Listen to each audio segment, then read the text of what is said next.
Todos, el día de hoy vamos a revisar el tema de vestibulopatía vascular y metabólica. En cuanto a lo vascular y metabólico, pues comprende la vestibulopatía causada por hipertensión arterial sistémica, diabetes mellitus, dislipidemia, que en su conjunto, pues bueno, van a constituir el síndrome metabólico, y aparte hablaremos de la laberintitis por hipotiroidismo, que entra también dentro de lo metabólico. Ajá. Es un tema muy importante y muy interesante, pues ya que como iremos viendo en el transcurso de él, pues afecta a gran parte de la población mexicana el síndrome metabólico, ya sea en diabetes mellitus, hipertensión, obesidad central, y pues con las consecuentes alteraciones que van a generar para la vestibulopatía o el daño en el aparato cócleo vestibular. Ajá. Vamos a ver. Aquí están los objetivos. Dentro de la revisión del tema, pues vamos a hablar acerca de los antecedentes de la enfermedad, daremos la definición, la etiología y su fisiopatología. Estábamos revisando con la doctora, pues no, a mí se me hizo muy interesante todo lo de la fisiopatología, porque dependiendo de cada punto que estemos abordando, pues vamos a ver las manifestaciones clínicas que va a tener para las lesiones cocleovestibulares, ya sea la hiperglucemia, hipoglucemia, la hiperinsulinemia, la diabetes mellitus, la hipertensión, la dislipidemia. Bueno, van a tener diferentes puntos en donde van a afectar a diferentes porciones del aparato cocleovestibular. Abordaremos también algo de la epidemiología, el cuadro clínico, donde hablaremos en especial de estas dos alteraciones, la trombosis de la arteria auditiva interna o de sus ramas, que van a ser una parte importante dentro de lo vascular, y la laberinopatía vascular difusa, que es como la forma más grave. Veremos después los diferenciales, los auxiliares diagnósticos y el tratamiento junto con las medidas generales. Pues bueno, dentro de los antecedentes tenemos que, pues bueno, tanto la obesidad central, la hiperglucemia o la franca diabetes mellitus tipo 2, principalmente, además de la hipertensión arterial sistémica y la dislipidemia, pues bueno, van a constituir lo que es el síndrome metabólico. El síndrome metabólico, pues bueno, va a favorecer o a generar la aterogénesis principalmente, y esto nos va a generar en su conjunto una alteración que se va a llamar vértigo vascular. Cualquier vértigo causado como consecuencia de estas enfermedades es conocido como vértigo vascular. Se ha estudiado mucho acerca de la hiperglucemia, la diabetes, la hipertensión y la dislipidemia, que estas tres ya son causas muy identificadas y muy conocidas para la génesis del vértigo vascular, a excepción de la obesidad central, que esa pues no tiene como tanto un componente para la generación de por sí sola de las lesiones vestibulares. Ajá. Y bueno, junto con estas tres patologías van a generar principalmente trastornos en el equilibrio, que el paciente nos los va a identificar como una inestabilidad a la marcha o un mareo, o incluso en cuadros más graves, como un franco vértigo. Bien, en cuanto a la definición, tenemos que es un trastorno laberíntico relacionado a la edad. Se ha identificado que a partir de la quinta a sexta década de la vida es donde tiene mayor prevalencia este cuadro clínico, la vestibulopatía vascular y metabólica. Sin embargo, esto no es específico que a mayor edad, mayor vestibulopatía. Se pueden dar casos incluso a edades más tempranas, más por el desarrollo de obesidad y diabetes a más tempranas edades, originado por alteraciones vasculares, principalmente hipertensión arterial sistémica, y metabólicas como la diabetes mellitus, la dislipidemia o el hipotiroidismo. La génesis de todo esto va a ser una aterogénesis secundaria a estas alteraciones con la consecuente micro y macroangiopatía, además de que van a desarrollarse alteraciones sensoperceptivas. Estas alteraciones sensoperceptivas van a estar dadas principalmente por una diabetes mellitus mal controlada, ya que, pues, además de que se lesiona el aparato cocleovestibular, pues hay génesis también o se genera retinopatía diabética o neuropatía diabética, que, bueno, van a ser en su conjunto otras dos alteraciones más que van a estar en contra de mantener el equilibrio y el adecuado funcionamiento de toda, pues, ¿cómo se dice? Pues de toda la porción sensoperceptiva y de la porción laberíntica para mantener el equilibrio del paciente. Todo esto va a generar sintomatología vestibular como mareo, inestabilidad a la marcha, vértigo, y va a tener graves repercusiones en la calidad de vida. Yo creo que todos en la preconsulta hemos visto que pues muchos pacientes vienen por mareo, vértigo, inestabilidad, y muchos de ellos tienen alguna de estas enfermedades. Si no es diabetes, si no es hipertensión arterial sistémica o dislipidemia y mal controladas por lo general. Bueno, incluso en el servicio de, ¿cómo se llama? Bueno, le cambian el nombre, de evento vascular, ahí del instituto, están los protocolos con respecto a la edad que estás mencionando. No necesariamente tienen que ser adultos mayores o personas mayores. Sí, no Hay protocolos precisamente para, ¿cómo le llaman? Para alteraciones vasculares en adulto joven, ¿no? Entonces no es necesariamente encasillado a un grupo de edad, ¿no? Por eso es muy doctora. amplio, ¿no? Y así Sí, como le has puesto esta definición y como le has explicado, wow, fabuloso, ¿no? Más entendible en cada uno de las pasos, ¿no? O de afectación que se va a ir en este tipo de patología. Muy bien, sí, muy bien, Carlos. gracias, doctora. Vamos a ver ahora acerca de la etiología y la fisiopatología.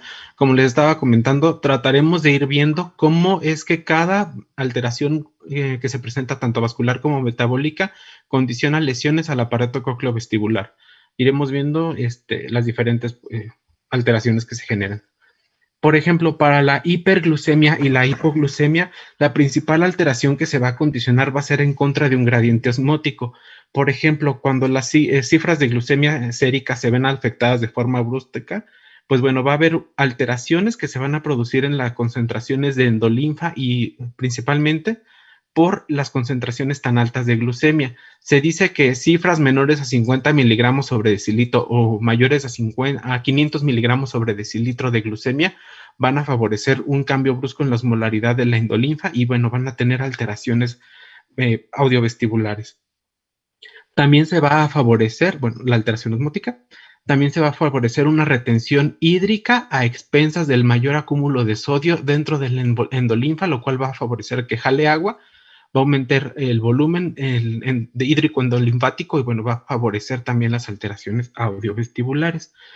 Otras condicionantes que se van a generar, pues bueno, cifras altas de glucemia en sangre van a favorecer la degradación de la vaina de mielina del octavo par craneal e incluso se menciona que a niveles más centrales, más adelantito lo vamos a ver. Y también va a favorecer el acúmulo de lisosomas y gotas de lípidos tanto en utrículo como en sáculo. Esto también, pues bueno, los acúmulos de gotas y de lisosomas en utrículo y sáculo van a favorecer que el paciente tenga inestabilidad, mareo o vértigo. En estudios en estudios ya objetivos, pues bueno, vamos a encontrar prolongación de las latencias y disminución en la amplitud de los potenciales evocados vestibulares. Ahora bien, en cuanto a la hiperinsulinemia y a la resistencia a la insulina, pues bueno, cifras sostenidas de insulina elevada van a favorecer la disfunción de la bomba de sodio, potasio, ATPasa en las células oscuras del aparato vestibular, lo que va a condicionar que, bueno, haya un mal funcionamiento de estas bombas que van a regular el sodio y el potasio dentro de la endolinfa, con un acúmulo, una mala absorción de potasio, una mayor absorción de sodio, o sea, va a incrementar tanto sodio y potasio dentro de la endolinfa, lo que va a generar una intoxicación endolinfática y su consecuente retención hídrica que estábamos comentando. Ajá. Además, mande, doctora. No, sí, o sea, incluso esta retención hídrica es, bueno, aquí se está mencionando el compartimento del espacio endolinfático, precisamente por estas células oscuras que recubren este compartimento, ¿no? Pero esta retención hídrica es muy similar a la previa que has mencionado, ¿no? Que prácticamente son los mismos pasos, pero con otro mecanismo de generador, ¿no? Así es, doctora, sí, comparten Así como el mismo cuadro, pero son diferentes mecanismos lo que lo generan. Incluso también aquí niveles elevados de insulina y la resistencia a la insulina van a favorecer que los axones haya aumento de sorbitol y se genera edema axonal también del octavo par craneal, lo que va a favorecer pues la mala conducción del impulso eléctrico y pues bueno, las consecuentes alteraciones. Así es. Y bueno, el sorbitol también tiene que ver con lo que dijiste previamente, porque todo es lo mismo, ¿no? Nada más que como está confuso, con el azúcar o los polioles que se van acumulando y eso hace que Sí, se afecte la mielina, ¿no? Pero bueno, así sí, como doctora. no lo tenemos que aprender, pero sí que, pues bueno, por lo menos estos dos mecanismos hacen que haya retención de líquidos a nivel de los espacios o las cavidades Ujú. de oído interno, específicamente en En la conducto endolinfa, endolinfático. sí. Así es, ¿no? Y se lo ¿Sí? estábamos viendo con otras patologías, como por ejemplo el hidrops endolinfático en la Así enfermedad de es, Meniere, comparten así es, también cuadros característicos. así Bueno, es, lo muy vamos a bien. ver que el paciente puede tener alteraciones auditivas fluctuantes, o la sensación de plenitud óptica, o el mareo. Así es, muy bien. Sí, genial, ok. Ahora, en cuanto a la hipertensión arterial sistémica, pues bueno, va a generar daño endotelial dependiendo del sitio de la lesión, del sitio que se ve afectado. Pues bueno, va a condicionar la generación de vértigo, mareo, más si afecta a la porción vestibular, o más hipoacusia si afecta a la porción coclear. Se puede presentar también la pérdida súbita de audición, o progresiva, o pérdida súbita del equilibrio. También se van a favorecer las alteraciones en la percepción espacial, y pues bueno, todo esto favorecido por el daño endotelial que condiciona la hipertensión arterial sistémica. La parte que se recupera o que se logra mantener un poquito más estable es la parte de la parte coclear, porque tiene irrigación a través de dos ramas: la arteria vestíbulo coclear, que va a darle irrigación a la vuelta basal, y bueno, la porción de la arteria coclear propiamente dicha, que le da Ujú. irrigación a la porción más apical y media. Ok, ok. Entonces, como que lo coclear se conserva un poquito más a comparación de lo vestibular. Así es, depende del vasito que se afecte, ¿no? O por donde Sí, se obstruye, por decirlo así. Claro. exactamente. Ujú, ujú. Bueno, la diabetes mellitus va a generar principalmente micro y macroangiopatía, con una esclerosis principalmente de la membrana basilar. Además de la esclerosis, también se va a favorecer la formación de microaneurismas con estos vasitos tan de mala calidad que pueden romperse y generar hemorragias. Ujú. Y, bueno, y mala conducción de la microfónica coclear. También se favorece la desmelinización del octavo par craneal y la degeneración de vías centrales, como les estaba comentando. Muchos de estos cuadros, más adelante lo veremos, que son principalmente cuando el paciente ya tuvo muchos años de la enfermedad de base y que no llevó un control adecuado. Algo también importante es que pues no solamente va a ser periférico, sino también más central, porque pues todas estas alteraciones de diabetes, hipertensión arterial sistémica, pues la aterogénesis secundaria, va a haber lesión de la arteria basilar, y van a condicionar alteraciones también en el cerebelo, lo que bueno, va a favorecer más la inestabilidad del paciente. Incluso ahorita estás mencionando que puede ser periférico y central. Dentro de las patologías o las laringopatías vasculares o el vértigo vascular está englobado como un vértigo mixto, precisamente porque puede dar tanto afección o lesiones a nivel periférica como a nivel central. Sí, Bueno, doctora, influyen los eso. factores y ta. Pero si Ujú. ustedes de repente no encuentran vértigo vascular o laringopatía vascular, bueno, es un vértigo o es un síndrome vestibular combinado, o sea, mixto, periférico y central, que así también lo pueden encontrar, ¿sale? Sí, Okay. doctora. En cuanto a la dislipidemia, pues bueno, va a generar hiperviscosidad, y la hiperviscosidad va a favorecer la hipoxia vascular, y va a condicionar la muerte de las células ciliadas internas y externas con sus propias consecuencias, ¿no? Además también de la degeneración del octavo par craneal, como les estaba comentando hace ratito, y bueno, nada más la formación de los microaneurismas. En esta tabla tenemos de forma general cómo el sistema vestibular se ve afectado por todos los mecanismos que ya estuvimos revisando, y todas las alteraciones que se van a generar. Ya nos estaba comentando también la doctora, el que se favorece el aumento de sorbitol endoneural, el edema neural y bueno, la lesión vestibular. Ahora, en cuanto a la epidemiología, vamos a ver que, pues bueno, del 50% de los adultos mayor de 65 años, pues está asociado altamente a trastornos laberínticos de origen metabólico, principalmente con la diabetes mellitus. Ajá. Cerca del 46% de la población en México padece diabetes mellitus, y hay un alto porcentaje que también el 25% padece hipertensión arterial sistémica. Y algo que debe de llamarse mucho la atención, que pues bueno, de este 25% de pacientes que padecen hipertensión arterial sistémica, casi la mitad desconocían que padecían esta enfermedad. Entonces, pues, no llevan un adecuado control, ¿no? Claro. Vemos que esta es la encuesta nacional de salud del 2016, que cada año va aumentando tanto el índice de obesidad y de sobrepeso en todas las poblaciones, desde la edad escolar, que aumentó, por ejemplo, aquí un 15.3% con respecto al 2012, igual en la adolescencia hay un ligero predominio sobre las mujeres adolescentes en relación a los hombres, pero pues bueno, es alarmante que pues ahora los adultos mayores de 20 años o más del 76% pues padece de algún tipo de sobrepeso u obesidad o obesidad abdominal. Pues si vemos la relación que se tiene de obesidad con diabetes mellitus, pues se asume que año tras año va a aumentar el mayor número de casos de personas que tengan la vestibulopatía metabólica. Bueno, pues sí. Bueno, en cuanto al cuadro clínico y el diagnóstico, pues bueno, de forma general va a aparecer un cuadro clínico con manifestaciones audiovestibulares inespecíficas.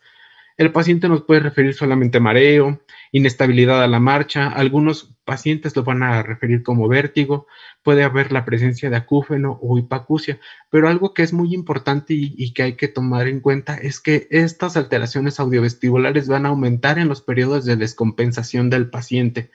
Cuando el paciente lleve pues cifras de tensión arterial o de glucemias capilares más descontroladas, es cuando este cuadro va a ser más florido. Sí.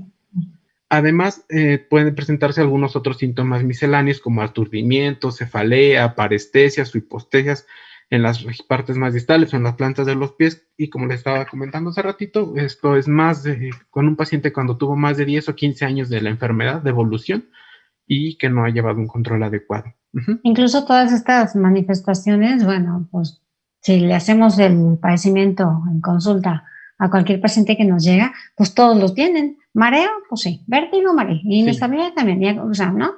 Entonces, Sí, por así eso es, doctor. la importancia de, bueno, independientemente de los antecedentes, que como para Sí, que tengamos el ojo clínico, de que, bueno, no necesariamente tiene que ser, no sé, mendiar. Entonces, a lo mejor es un vértigo vascular porque tiene presión, porque tiene azúcar, pero bueno, son cuestiones de ir como desmenuzando, ¿no? Para poder sí. identificar la posible patología del vértigo vascular, ¿no? O el mixto, síndrome vestibular mixto, ¿vale? Así es, doctora. Bueno. Sí.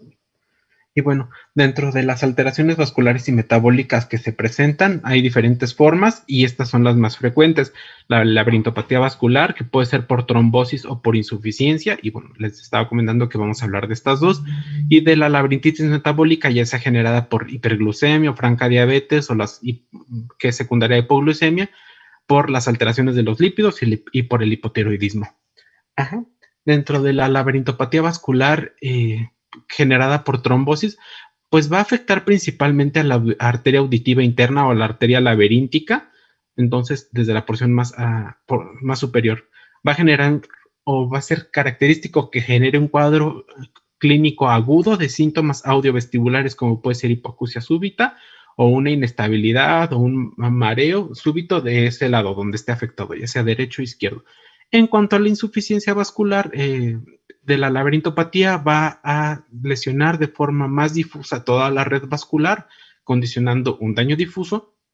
Y bueno, va a tener alteraciones auditivas que puede ir desde lesiones en tonos agudos, si se lesiona, por ejemplo, la arteria vestíbulo-coclear, o una hipoacusia severa si se lesiona la arteria coclear común, o las alteraciones vestibulares que pueden ir desde una inestabilidad, si la insuficiencia es de forma generalizada como difusa, o una ataxia franca.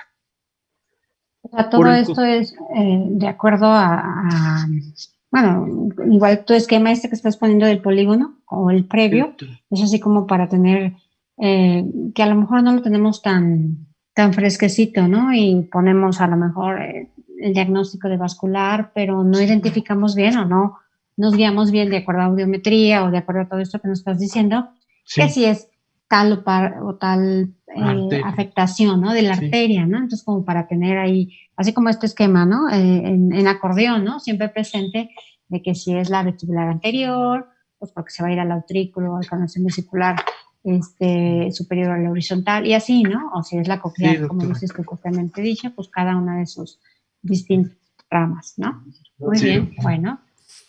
Como les estaba comentando, si se ocluye la arteria auditiva interna o la arteria laberíntica, pues bueno, va a generar un cuadro de hipoacusia súbita, porque bueno, al obstruirse todo el flujo en esta parte, voy a regresar un momento al anterior, al obstruirse el flujo sanguíneo en esta parte, pues bueno, toda la cóclea y todo el vestíbulo va a sufrir, ¿no? Los canales semicirculares van a sufrir.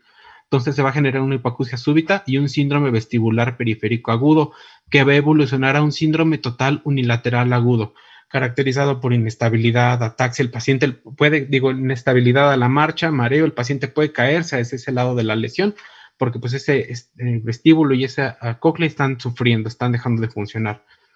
Y va a ser muy característico que evoluciona a la desaparición o a la mejoría, pues, en la parte vestibular, no la parte coclear.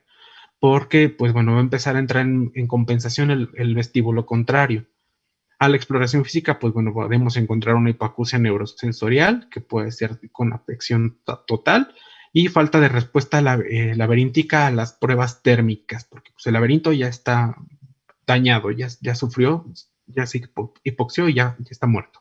Claro, incluso esta falta de respuesta en las térmicas es un gran porcentaje, incluso hasta llegar a una reflexia vestibular o una paresia de gran porcentaje, ¿no? De deficiencia, ¿vale?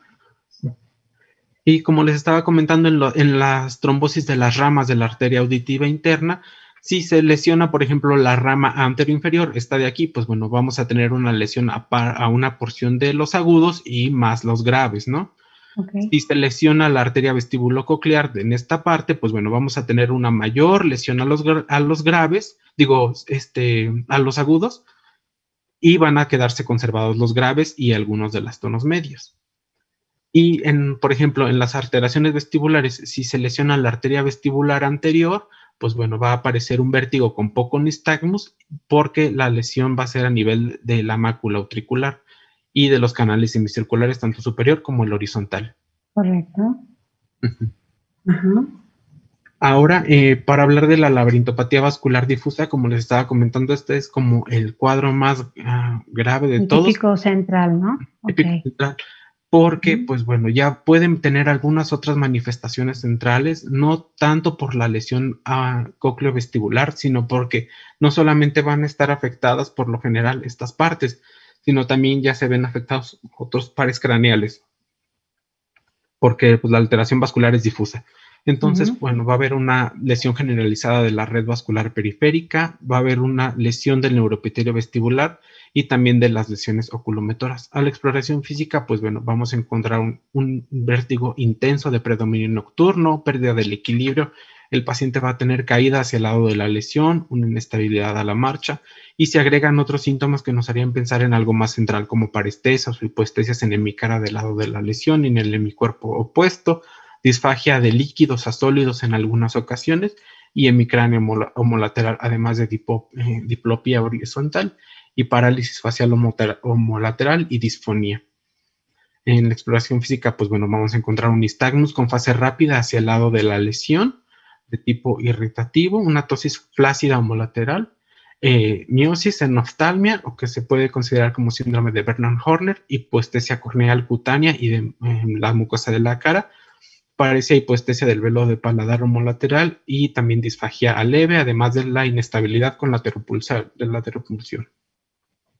Incluso en esta diapositiva, bueno, si se fijan, creo que los primeros renglones del vértigo intenso, pérdida de equilibrio y caída al lado de la lesión, pues pareciera, la inestabilidad, pareciera que es un síndrome vestibular armónico agudo, agudo periférico, pero bueno, cuando se agrega cada una de estas, pues bueno, ya no es tan armónico, ya no es periférico, ¿no? Entonces se torna dentro de las patologías que llamamos síndromes vestibulares. En el R3 van a ver en el POEM los síndromes vestibulares del tallo. Entonces están divididos en síndromes vestibulares vulvares, síndromes vestibulares pontinos, síndromes vestibulares del mesencéfalo, en fin, cada uno de estos tiene su localización y dentro de esos están los distintos síndromes, ¿no? Dentro del más frecuente, bueno, con una de las características que vemos ahí, yo supongo que les ha tocado ver o han leído o han escuchado en algún paciente el síndrome de Wallenberg, que pareciera que es muy 2, 3 características a las que están apuntadas ahí son las que presenta este paciente, y es un síndrome de la oclusión de la arteria cerebelosa posterior inferior, y es un síndrome lateral. Entonces ya lo verán en el síndrome lateral, lo verán en el R3. Entonces, así como para que, pero ya es un síndrome muy florido, ¿no? No tanto, no es de que le vértigo central, ¿qué? Vértigo vascular, claro que sí, pero hay que poner el apellido cuando se sepa, como el Wallenberg, ¿no? Y en este caso, Sí. pues bueno, como es difusa, una laringopatía vascular difusa, bueno, pues pareciera que tiene muchas características de todos esos síndromes que ya verán en su momento. Incluso nosotros no hacemos el diagnóstico, ya son pacientes que vienen de otras áreas, de neurología, por ejemplo, ya con el síndrome, el nombre del síndrome, y pues ya es más fácil para nosotros porque vienen a rehabilitación, no tanto a que se les diagnostique, ¿no? A rehabilitación, ya se los agarras, pues ya les haces el protocolo vestibular, ¿no? Con pruebas específicas, ¿no? Sí, Okay. doctora, sí. Bueno. Gracias. Bueno, la laberintitis metabólica, pues bueno, tanto la hiperglucemia y la franca diabetes mellitus van a generar alteraciones endolinfáticas de la presión endolinfática, como ya los estábamos comentando, y esto es importante, va a generar síntomas similares a los del hidrops endolinfático. Puede tener una hipoacusia bilateral progresiva simétrica. Esta va a ser más bilateral que, por ejemplo, en la enfermedad de Meniere, que puede presentarse solamente unilateral, y las alteraciones que van a presentar son estas tres. Va a haber neuropatía del octavo par craneal, disminución de las células del ganglio de Scarpa y la vasculopatía de pequeños vasos, además de las alteraciones de la vía vestibular y las alteraciones oculomotoras centrales. En cambio, un paciente que presenta la laberintitis metabólica por hipoglucemia, pues bueno, hay una disfunción de la bomba de sodio y potasio ATPasa y una disminución de la microfónica coclear, la presencia de mareo y la sensación de lipotimia. En la dismetabulopatía condicionada por los lípidos, pues bueno, va a haber una génesis de aterosclerosis. El paciente va a presentar igual nuevamente hipoacusia neurosensorial con afección principalmente agudos de forma bilateral que puede ser fluctuante. Esta va a evolucionar de forma progresiva. El paciente puede presentar más vértigo a diferencia de las otras y en ocasiones puede semejar a algunos cuadros posicionales. Esto se debía o se relacionaba con que podría estar relacionado a las alteraciones de la formación de placas de ateroscleroma en la red vértebro-basilar, que en algunas ocasiones podría dar como cuadros posicionales. También se puede presentar inestabilidad, la presencia de nistagmo rotatorio paroxístico y acúfeno. Y en la labirintopatía causada por hipotiroidismo, pues bueno, el hipotiroidismo congénito va a ser un generador importante de hipoacusia neurosensorial, también va a ser bilateral, puede tener una hipoacusia severa en un 20-36% de los casos con alteraciones vestibulares. También pueden haber alteraciones periféricas o cerebelo-vestibulares.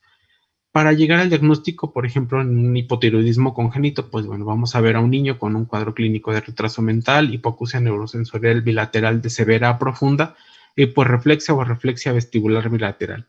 Y el tratamiento específico, pues bueno, va a ser con reposición hormonal tiroidea, ¿no? Levotiroxina. Para llegar al diagnóstico, vamos a basarnos principalmente en nuestra historia clínica, va a ser el pilar fundamental para llegar al diagnóstico de estas patologías, junto con el interrogatorio adecuado de todos los antecedentes personales del paciente y nuestros síntomas audiovestibulares que van a presentar. La inestabilidad a la marcha, el mareo, en ocasiones lo pueden referir como vértigo y las alteraciones auditivas.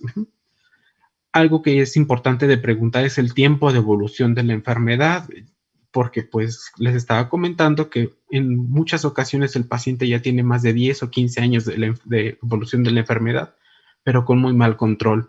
Entonces podemos preguntarle al paciente, ¿qué medicamentos son los que toma usted? Pues muchas veces no los va a conocer, qué tipo de control lleva, que lleva su control o su bitácora de cifras tensionales, su bitácora de glucemias capilares, no lo va a llevar. ¿Qué tal tu apego lleva? O platíqueme acerca de las medidas generales que usted conoce que debe de llevar para su enfermedad. Entonces, pues viendo que el paciente, pues va a ser difícil que nos conteste esto, porque pues son pacientes que luego no tienen el suficiente apego, pues nos va a favorecer más la orientación al cuadro clínico de la presencia de algo vascular o metabólico que lesionó el aparato vestibular. para los diagnósticos diferenciales, como estaba comentando la doctora hace un momento, pues hay que hacerlo con padecimientos tanto de origen central y periférico. De los periféricos como enfermedad de Meniere, un vértigo postural paroxístico benigno, y pues bueno, de los de origen central con un infarto isquémico del tallo cerebral, un Wallenberg agudo, trombosis del tronco basilar, lesión de la arteria cerebral o un evento vascular cerebral, tanto hemorrágico como isquémico. Sí. Para los auxiliares diagnósticos, pues bueno, hay que preguntar o hay que hacerle hincapié al paciente que es importante que lleve el control de sus cifras tensionales, el control de sus cifras de glucemia capilar, el control de sus laboratorios de enfermedad de tiroidea y el seguimiento que debe de llevar también junto con su médico internista o el geriatra o el endocrinólogo. Y pues también nosotros, si no lleva apoyo de alguno de estos especialistas, pues también nosotros canalizarlos hacia ellos para que lleve un mejor control de su enfermedad de base. Podemos nosotros solicitar estudios de sangre, como son química sanguínea con electrolitos séricos, creatinina, perfil lipídico, también cuantificación de hormonas tiroideas y pues bueno, favorecer que el paciente tenga buenas cifras de hemoglobina glucosilada y que sus presiones arteriales también se encuentren controladas. Para el tratamiento y las medidas generales, lo más importante y la piedra angular también del tratamiento es el manejo de la enfermedad de base. Logrando que el paciente tenga un adecuado control de la enfermedad de base, nosotros vamos a obtener en gran parte el control de la enfermedad y la mejoría en cuanto a la evolución.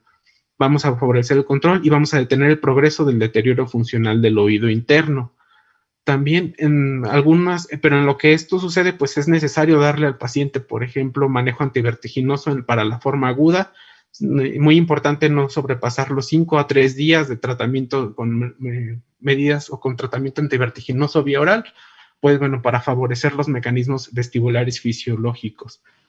Podemos darle sus medicamentos antivertiginosos, sus sedantes vestibulares por 3 a 5 días y bueno, nuevamente empezar a realizar ejercicios para que se favorezcan la recuperación de los compensatorios vestibulares, de los mecanismos compensatorios vestibulares. Así es lo que te decía, ¿no? En caso de que sea una patología, la mitopatía vascular difusa, bueno, prácticamente ya viene con el diagnóstico del síndrome que desencadena ese problema vascular, esa la mitopatía, y viene a eso, a una rehabilitación vestibular donde pues ya son semanas o meses probablemente después de su ataque o de su diagnóstico, de su síndrome, y para esa rehabilitación, ¿no? Y donde influye mucho pues esos días o esos primeros días de tratamiento en su área de hospitalización para que los medicamentos que se le hayan administrado, pues en el caso de antivertiginosos para ese vértigo incapacitante, pues bueno, hayan sido a lo mejor temporales, ¿no? Para lograr esa compensación fabulosa, ¿no? De la rehabilitación. Pero bueno. Sí, doctora. Y pues eso sería todo en cuanto al tratamiento. Así es, ¿sale?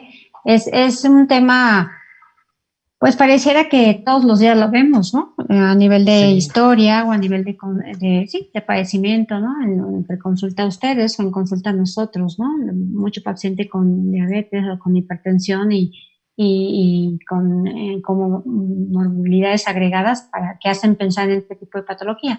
Nada más que, pues a lo mejor lo vemos como muy a la ligera, ¿no? Y no le damos a lo mejor la importancia específica de que a lo mejor es la hipertensión para poner el apellido, porque no le ponemos, nada más le ponemos pues disfunción vestibular derecha, ¿no?